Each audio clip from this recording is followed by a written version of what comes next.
Hi everyone, so today is another day of a head. So I've taken the same head, the same mold, and because I'm molding them with silicone mold and I'm using polymer clay, they never come out perfectly. I'm sure if you had to use resin it would be a perfect detailed mold. But for now, I'm just using polymer clay. And it gives me a chance to make everyone slightly different. And I've got some ideas of how I'd like to even massively change them further in the future. So that's very exciting. So today I'm doing a fairy. I started this out by just doing them for fun, but I'm loving doing them and I want to do more. So this is going to be a fairy. I sort of started out thinking she's going to be pale, and she is pale to a degree, but as she evolved, well, you'll see in the end, she looks more like a garden fairy. She gives me ideas of a certain type of flower, which I need to look up the name actually, and I'll talk about it at the end. So for now, I'm doing the usual. I altered the face slightly, not really, it's pretty much the same face, but I want to do more of that in the future. But I had to get it smooth because it wasn't perfect because of the polymer clay. It's stiff compared to what a resin would be liquid, whereas the polymer clay is quite stiff in comparison. So you get little blemishes, little air pockets and things like that. So I use it as an excuse to just alter the nose shape, maybe slightly, just the bridge of the nose. Didn't do much. This was very, very limited in the amount I changed it. So I did all that, baked the face again. Then I'm going in with my paints, still Genesis at this point. Definitely will be changing that in the future. But for now we're using Genesis paint.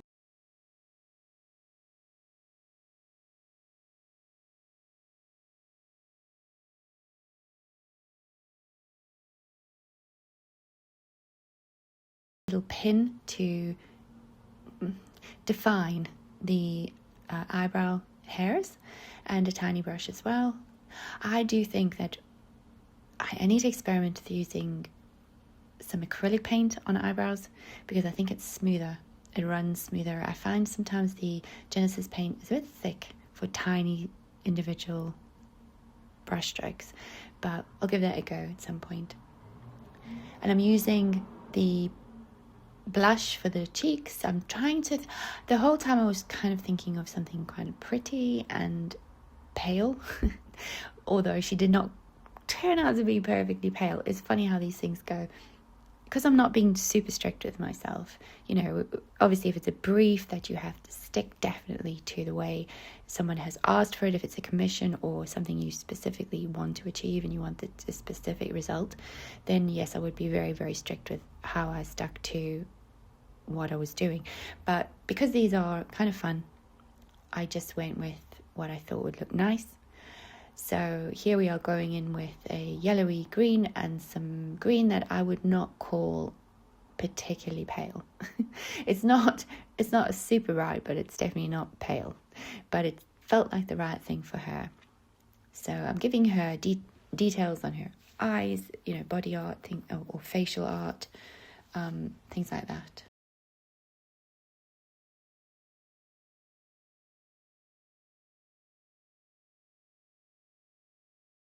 So I'm doing a base of a medium green, I guess that would be, and then I'm going to put some little details on top, and all the time sort of using it like there's the lighter green coming in with the details, but I'm sort of thinking of it in terms of makeup a lot of the time when I do paint. So you're putting the paint on and then blending it in, using a bigger brush to blend it in. And I didn't know what the result was going to be.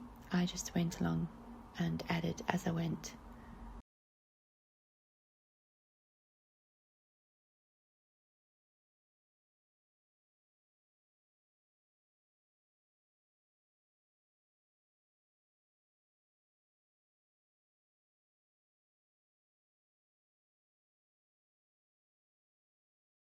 And then getting onto the eyelashes, adding black around the eyes. I'm also adding some detail of the black on the sides, but I always add black around where the eyelashes would be because that will give you an idea of eyelashes. I've not been adding eyelashes to these. I might do in the future. So I'm adding some black eyeliner around the eyes.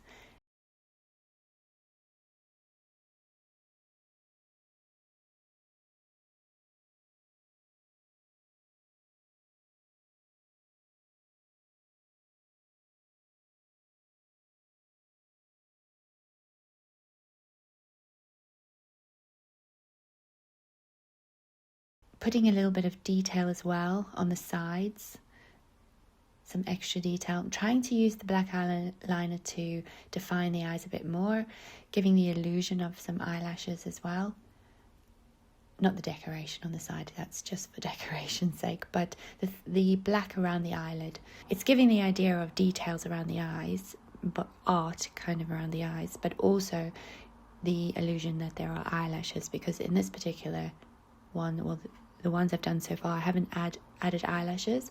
I might do that in the future, but not for this one. And I'm adding some little details, some little dots and things that just make it sparkle a little bit more.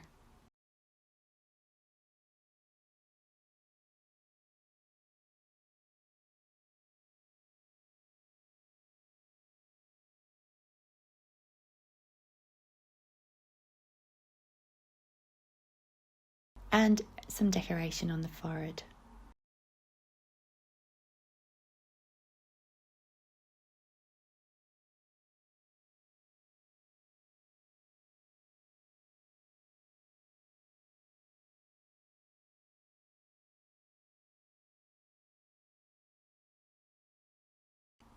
Sometimes I turn the head upside down. Works very well to try to get that symmetry. Obviously it's a handmade thing, so try to get the symmetry as close as possible. So just turning the head upside down to get the closest you can get to the symmetry. When you try and do something on the opposite side, it can be difficult. So turning it upside down means you're kind of working with, so for me it's my left hand, so then the side of the face that I need to be working on is closest to my left hand. And so turning upside down on the right hand side will again keep it close to my left hand. So once I was happy with the face, I baked it for 40 minutes just to really set the paint. And then it's time to add some hair, because in this particular mold I haven't had hair on the mold itself, so every time I can make different hair. So for this design I was thinking of something a little bit choppy, like a short hairstyle that was kind of pixie-like. Then I painted the hair purple with some very slight highlights, because I'm putting a texture drawn into the hair. Putting too many highlights looks a bit weird, so I just did a very small amount. And then I added some flowers, just making each petal one by one.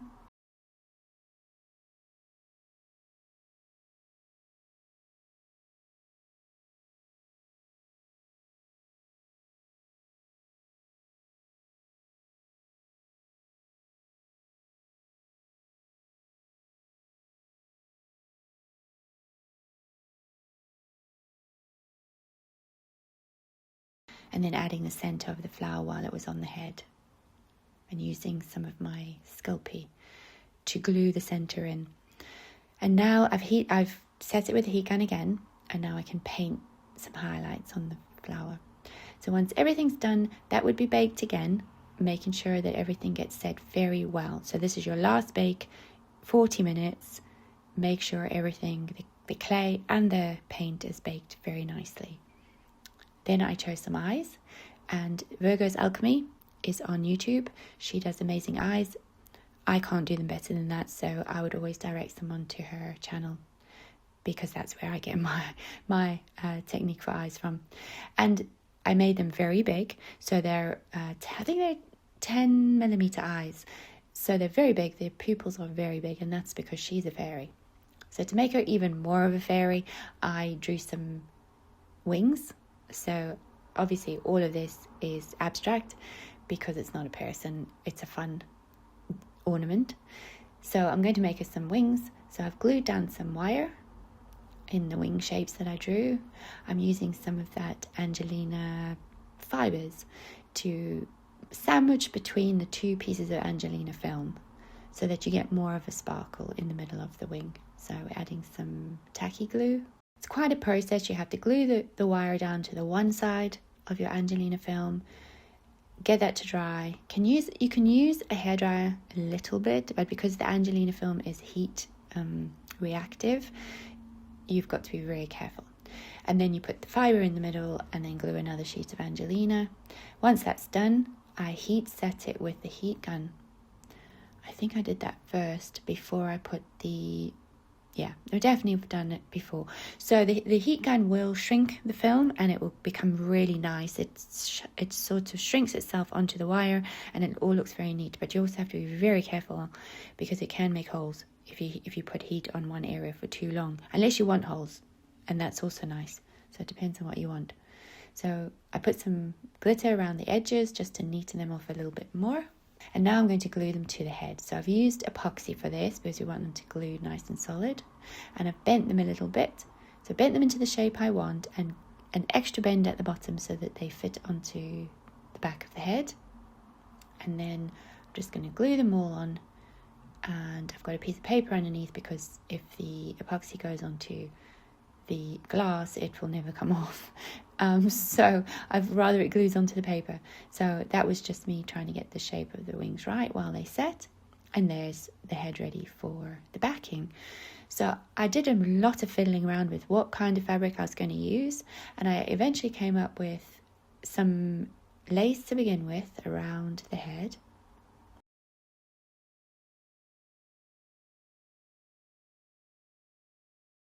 Gather it up and then glue that on with tacky glue.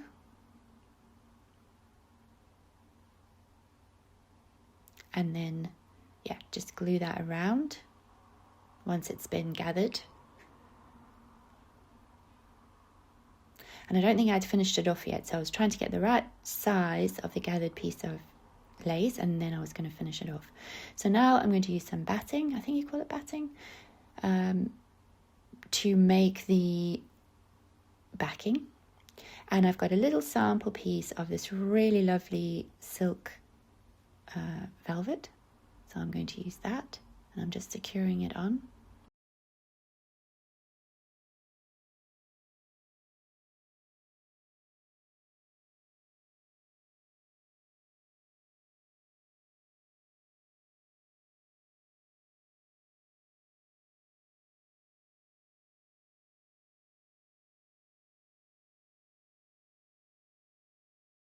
I made a donut for the back of it, so it's like the backing, and I'm gluing that on with more Fabri-Tac. And then once I'd done that, I thought there's something missing, she still needs more. So this was when I thought, bringing the green out of her eyes, I found some green fabric that I had in my stash of fabrics. I made it a bit thick to begin with, so I made it a little bit smaller, cut a circle, so made it double, sewed it, turned it inside, the right side out. So that's why it's two pieces of fabric. And then I'm gathering it together. So the edge is neat. The edge that you see is neat because you've got two pieces that have been sewn together and then turned right side. And then I've gathered that up. And I think that she looks a bit like those flowers that look a bit like cabbages. I'll have to find a picture and put it in here. And I'll write the name on the screen. When I find the picture, I'll put it in here and I'll write the name on the screen.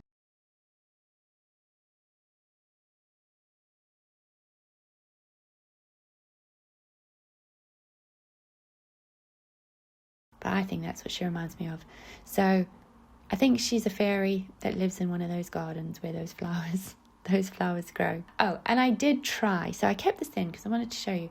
I did try putting on some little decorations that I'd made a long time ago, but I didn't like them. Let me know in the comments if you think I should have kept those in or taken them out. I chose to take them out. I preferred it without. And then someone asked me last time to give you a little bit more detail on what she looked like at the beginning. So here are some film clips with some nice sunlight, which is rare in England, of her once I had finished. So I really hope you enjoyed this video.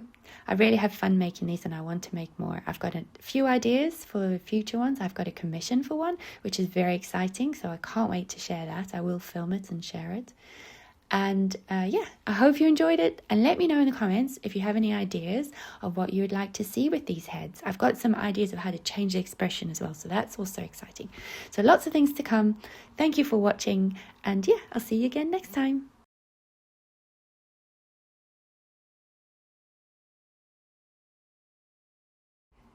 So for anyone who might be interested in sculpting more, learning more about sculpting, maybe a bit sculpting a doll, or just interested in the way I sculpt my dolls, this is my Patreon page. I've shown it many times, but we have a new edition, which is basically another video added to the collection on the girl with dragonfly tattoo. So now there are 6 videos. There is just one more video coming, which is probably only going to be half an hour. So all of my videos per month are an hour long. Because the next video will probably only be half an hour, we will do half an hour probably of finishing off the girl with the dragonfly tattoo, and then we will start the new project. So there will be 2 videos, maybe half an hour each, in the coming months. So that will be in March.